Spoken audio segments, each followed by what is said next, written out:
Here is another question.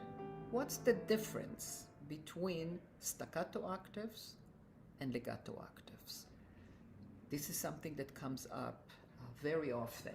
So in Beethoven, Opus 31, number 2, in the last movement, measure 55, going on, you have this, and then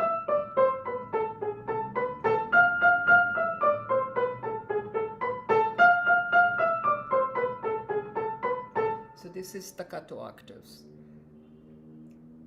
And I'm not going to go into the whole issue of how to play staccato octaves. You have it in the book, you get it in lessons, you have it on our streaming, we have it everywhere. So the question is, when we go down to measure 79, suddenly there's a line that says legato. In other words, you have, you have the staccato, and then the composer, Beethoven, wants to express something else, more lyrical. So what happens when we do it legato? The fingering here is switched from 5 to 4, 5, then 4, then 5, slide to 5, go to 4, go to 4, and then go to 1, 3 to 4. In other words, the idea that legato octaves should be physically connected, which creates a lot of problems. Because first of all, when you go, unless you have a huge hand, when you go to the 1, 4, normally it is a stretch. And we know that stretching is one of the core reasons, fundamental reasons that we end up with pain and injury. It's both a stretch and it also is a twist when the hand goes in an isolated way from the wrist. There's a lot of wrist pain, all kinds of problems. When you go to 1, 3, you really, I would say, in a very dangerous area.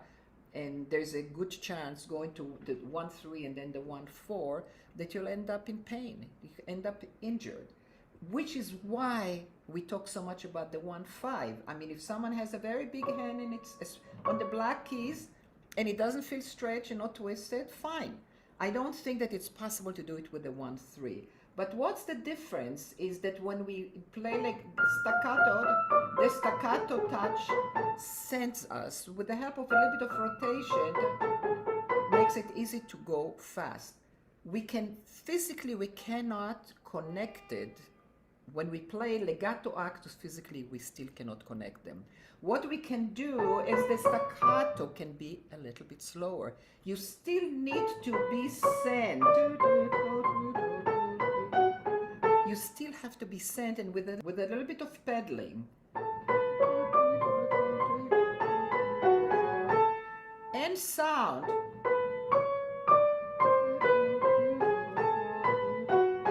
In other words, the quality of sound, if I do it like this, it will not have a legato effect. In other words, what the composer really wants is a legato effect. And when we do it with a singing tone and a little bit of shaping, if I just do a singing tone and a little bit of pedaling, you already hear a line that sounds lyrical. If I do it just with tone and without shaping, this is how it will sound. With shaping, completely different. Even without a pedal. The pedal, of course, adds to it, but the pedal doesn't create a singing tone. It just enhances a singing tone. And here is the shape, and there's another one. But underneath it is,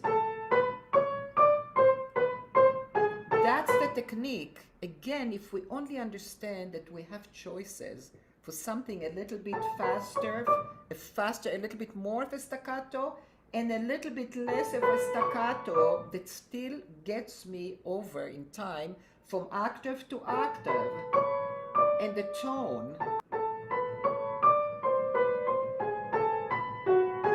So without the shaping, it's the same as this. Same thing, just very small.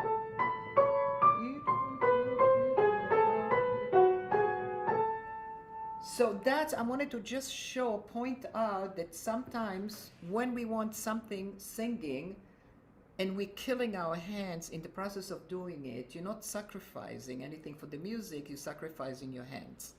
So there are ways to get the effects that we want, doing it in a way that is healthy, correct, and natural.